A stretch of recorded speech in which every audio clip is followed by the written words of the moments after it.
Hello hi ನಮಸ್ಕಾರ. ಏನು ಗೊತ್ತಾ, ನಾನಂತೂ ನಿಮ್ಮನ್ನು ತುಂಬ ಮಿಸ್ ಮಾಡಿಕೊಂಡೆ. ನೀವು ನನ್ನನ್ನು ಮಿಸ್ ಮಾಡ್ಕೊಂಡ್ರೋ ಇಲ್ವೋ ಗೊತ್ತಿಲ್ಲ. ಅದಕ್ಕೆ ಇವತ್ತು ಇಷ್ಟೊಂದು ಕಾಳಜಿಯಿಂದ ನಿಮ್ಮನ್ನು ಮಾತಾಡಿಸ್ತಾ ಇರೋದು.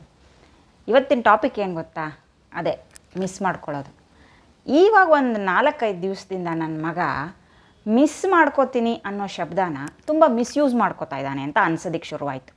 ಅದಕ್ಕೆ ಇವತ್ತು ಅದೇ ವಿಷಯ ಮಾತಾಡೋಣ. ಏನು ಗೊತ್ತಾ, ನಾವು ಒಂದು ಊರಿಗೆ ಬಂದಿದ್ದೀವಿ ರೀ. ಇಲ್ಲಿ ಅವ್ನು ಚಿಕ್ಕವನಿದ್ದಾಗಿದ್ದ. ಸೊ ಅವನಿಗೆ ಇಲ್ಲಿ ಪರಿಚಯದವರಿದ್ದಾರೆ. ನಾವು ಅವ್ರ ಮನೆಯಲ್ಲಿ ಒಂದು ವಾರ ಉಳ್ಕೊಂಡ್ವಿ ಸೆಟಲ್ ಆಗೋವರೆಗೂ. ಆದರೆ ಈ ನನ್ನ ಮಗನಿಗೆ ಏನು ಮಾಡಿದ್ರು ಇಡೀ ದಿನ ಅವ್ರ ಜೊತೆ ಕಳೆದ್ರೂ ಸಾಕಾಗೋದೇ ಇಲ್ಲ. ಇವಾಗ ಅವರು ಬೇರೆ ಊರಿಗೆ ಹೋಗಿದ್ದಾರೆ, 1 ಮಂತಲ್ಲಿ ವಾಪಸ್ ಆಗಿಬಿಡ್ತಾರೆ. ಎಷ್ಟು ಸಮಾಧಾನ ಮಾಡಿ ಎಷ್ಟು ತಿಳಿ ಹೇಳಿದ್ರು ಅದೇ ಗಲಾಟೆ. ಮಿಸ್ ಆಗ್ತಾ ಇದ್ದಾರೆ ಅಂತ. ಇವಾಗ ಏನು ಮಾಡೋದು, ಇವ್ನು ನಿಜ ಹೇಳ್ತಾನ ಸುಳ್ಳು ಹೇಳ್ತಾನ ಅಂತಲೇ ಗೊತ್ತಾಗ್ತಾ ಇಲ್ಲ. ಯಾಕಂದರೆ ನಾವು ಮುಂಚೆ ಬೇರೆ ಕಡೆ ಇದ್ವಾ, ಆಗ 6 ಮಂತ್ಸ್ಗೆ ಒಂದು ಸಾರಿ ಮೀಟ್ ಆಗ್ತಾ ಇದ್ದ. ಅವಾಗ ಇಲ್ದಿರೋ ಗಲಾಟೆ ಇವಾಗ ಅವ್ರ ಜೊತೆಗೇ ಟೈಮ್ ಸ್ಪೆಂಡ್ ಮಾಡಾದಮೇಲೆ ಯಾಕೆ ಈ ಥರ ಅಂತ ಸುಳ್ಳು ಹೇಳೋದಕ್ಕೆ ಸಾಧ್ಯ ಇಲ್ಲ. ಯಾಕಂದರೆ ಮಕ್ಕಳಿಗೆ ನಮ್ಮ ಥರ ದೊಡ್ಡವ್ರ ಥರ ಪ್ರೀತಿಯನ್ನು ಸಿಟ್ಟನ್ನೆಲ್ಲ ಫೇಕ್ ಮಾಡೋದಕ್ಕೆ ಬರೋದಿಲ್ಲ. ಅವ್ರು ಟ್ರೂ ಇರ್ತಾರೆ. ಅದಕ್ಕೆ ಅವ್ನು ಹೇಳ್ತಾ ಇರೋದು ಸುಳ್ಳಲ್ಲ, ಅವ್ನು ನಿಜವಾಗ್ಲೂ ಮಿಸ್ ಮಾಡ್ಕೋತಾ ಇದ್ದಾನೆ. ವಿಷಯ ಏನಂದರೆ, ಈ ಮಿಸ್ ಮಾಡ್ಕೊಳ್ಳೋದು ಅಂತ ಇದೆಯಲ್ಲ, ಅದು ಹೇಗಾಗುತ್ತೆ ಗೊತ್ತಾ, ನಾವು ಒಂದು ಹೊಸ ಜಾಗಕ್ಕೆ ಹೋದಾಗ ಅಲ್ಲಿ ಸೆಟ್ ಆಗ್ತೀವಿ. ಸೆಟ್ ಆದಾಗ ಅದು ನಮಗೆ ಫೆಮಿಲಿಯರ್ ಅನ್ಸೋದಕ್ಕೆ ಸ್ಟಾರ್ಟ್ ಆಗುತ್ತೆ. ಆ ಥರ ಆದಾಗ ಒಂದು ಒಡನಾಟ ಬರುತ್ತೆ. ಯಾವುದೊಂದು ಜನರು ಇರ್ಬೋದು, ಮನೆ ಇರ್ಬೋದು, ಏನೇ ಇರ್ಬೋದು. ಅದು ನಮಗೆ ಹತ್ತಿರ ಅಂತ ಅನ್ಸೋದಕ್ಕೆ ಸ್ಟಾರ್ಟ್ ಆದಾಗ ಹಳೇದೆಲ್ಲ ಮರ್ತೋಗ್ಬಿಡಲ್ಲ. ಹಳೆ ಜನ ಎಲ್ಲ ನಮಗೆ ಮಿಸ್ ಆಗ್ತಾ ಇಲ್ಲ ಅಂತ ಅಲ್ಲ, ಹಳೆ ಜನ ನೆನಪಿನಲ್ಲೇ ಇರ್ತಾರೆ. ಆದರೆ ನಮ್ಮ ಇವಾಗಿನ ಸರ್ಕಲ್ ಬೇರೆ ಇರುತ್ತೆ.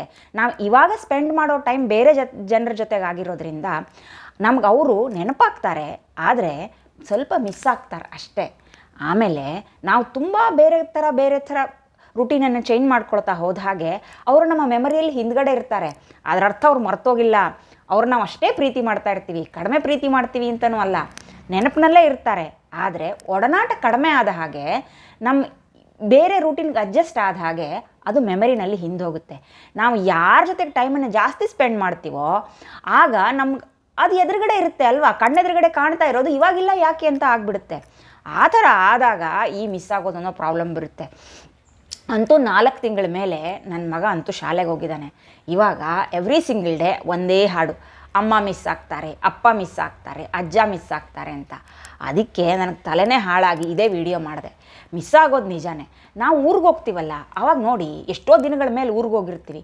ಅಪ್ಪ ಅಮ್ಮನ ಜೊತೆ ಒಂದು ಸ್ವಲ್ಪ ಟೈಮ್ ಸ್ಪೆಂಡ್ ಮಾಡಿದ್ರೂ ವಾಪಸ್ ಬರುವಾಗ ಸ್ವಲ್ಪ ಮನಸ್ಸಲ್ಲಿ ಅನಿಸ್ತಾ ಇರುತ್ತೆ, ಎಲ್ಲೋ ಒಂದು ಕಡೆ ಸ್ವಲ್ಪ ಮಿಸ್ ಮಾಡ್ಕೋತಾ ಇದ್ದೀವಾ ಅಂತ. ನಾನು ಇವಾಗ ಮುಂಚೆ ಒಂದು ಸಾರಿ ಹೇಳಿದ್ದೆ, ನಮ್ಮ ಬಿಲ್ಡಿಂಗಲ್ಲಿ ಒಬ್ಬರು ಏಜ್ಡ್ ಆಂಟಿ ಇದ್ದರು ಅಂತ. ಅವ್ರು ಹೋಗ್ಬಿಟ್ರು, ಎಕ್ಸ್ಪೈರ್ ಆಗಿಬಿಟ್ರು. ಆದ್ದರಿಂದ ಅವ್ರ ಮನೆ ನಮ್ಮ ಕಿಚನ್ ಎದುರುಗಡೆನೇ ಇತ್ತು. ಅಲ್ಲಿ ನನಗೆ ಲೈಟ್ ಕಾಣಿಸೋದು, ಅವ್ರು ಓಡಾಡೋದು ಕಾಣಿಸೋದು, ಮಾತು ಕೇಳಿಸೋದೆಲ್ಲ ಆಗೋದು. ಯಾವಾಗ ಅವ್ರು ಹೋಗ್ಬಿಟ್ರು ಆಗ ಅವ್ರು ಇಲ್ಲ ಅಂತ ನನಗೆ ಗೊತ್ತು. ಅಂದ್ರೂ ಯಾರಾದರೂ ಬಂದ್ರೇನೋ ಅಂತ ಒಂಥರ ಆಸೆ, ಒಂಥರ ಎಕ್ಸ್ಪೆಕ್ಟೇಷನು, ಅದು ಮಿಸ್ಸಿಂಗೇ ನೋಡಿ ಅಲ್ವಾ. ಆದ್ದರಿಂದ ಅವ್ನು ಮಾಡ್ತಾ ಇರೋದೇನೂ ತಪ್ಪಿಲ್ಲ. ಅವನಿಗೊಂದು 25 ಸತಿ ಸಮಾಧಾನ ಮಾಡಿದ್ರೂ ಅವ್ನು ಮಾಡ್ತಾ ಇರೋದು ತಪ್ಪಿಲ್ಲ. ಅವ್ನು ನಿಜವಾಗ್ಲೂ ಮಿಸ್ ಮಾಡ್ಕೋತಾ ಇದ್ದಾನೆ. ನಾನು ಎಲ್ಲವ್ರನ್ನ ಯೂಸ್ ಮಾಡ್ಕೋತಾ ಇದ್ದಾನೋ ಅಂತೆಲ್ಲ ಯೋಚನೆ ಬಿದ್ದುಬಿಟ್ಟೆ ರೀ. ಯಾಕಂದರೆ ಇವನಿಗೆ ಆಟ ಆಡೋದಕ್ಕೆ ಇಡೀ ದಿನ ಒಬ್ಬರು ಜನ ಬೇಕು. ಸೊ ಅವ್ರನ್ನ ಹೆಂಗೋ ಹಿಡ್ಕೊಂಡ್ಬಿಟ್ರೆ ಆಟ ಆಡೋದಕ್ಕಾಗತ್ತಲ್ಲ ಅನ್ನೋ ಕಾರಣಕ್ಕೆ ಎಲ್ಲಿ ಕಷ್ಟ ಕೊಡ್ತಾ ಇದ್ದಾನೇನೋ, ಅವ್ರಿಗೆ ಯೂಸ್ ಮಾಡ್ಕೋತಾ ಇದ್ದಾನೇನೋ ಅಂತ. ಇಲ್ಲ, ನಿಜವಾಗ್ಲೂ ಪ್ರೀತಿನೇ ಮಾಡ್ತಾ ಇದ್ದಾನೆ. ಯಾಕೆ ಮಿಸ್ ಆಗ್ತಾ ಇದ್ದಾರೆ ಅಂದರೆ ಅವ್ರು ತುಂಬ ಆಟ ಆಡ್ಬಿಟ್ರಲ್ಲ ಇವನ ಜೊತೆ, ಅದಕ್ಕೆ ಇವಾಗಿಲ್ಲ ಅಂತ ಅನ್ನಿಸ್ತಾ ಇದೆ ಅಷ್ಟೇ. ಯಾರಿಗೆ ಆದ್ರೂ ಮಕ್ಕಳಿಗೆ ಶಾಲೆ ಅಂತ ಏನು ಇಷ್ಟ ಆಗಲ್ಲ ಅಲ್ವಾ. ಆದ್ದರಿಂದ ಶಾಲೆ ಅನ್ನೋದನ್ನ ಮಿಸ್ ಮಾಡ್ಕೊಳ್ಳೋದಕ್ಕೆ ಚಾನ್ಸೇ ಇಲ್ಲ, ಫ್ಯಾಮಿಲಿನೇ ಮಿಸ್ ಆಗೋದು. ಆದ್ದರಿಂದ ನಿಜಾನೇ ಅವ್ನು ಮಿಸ್ ಮಾಡ್ಕೋತಾ ಇರೋದು.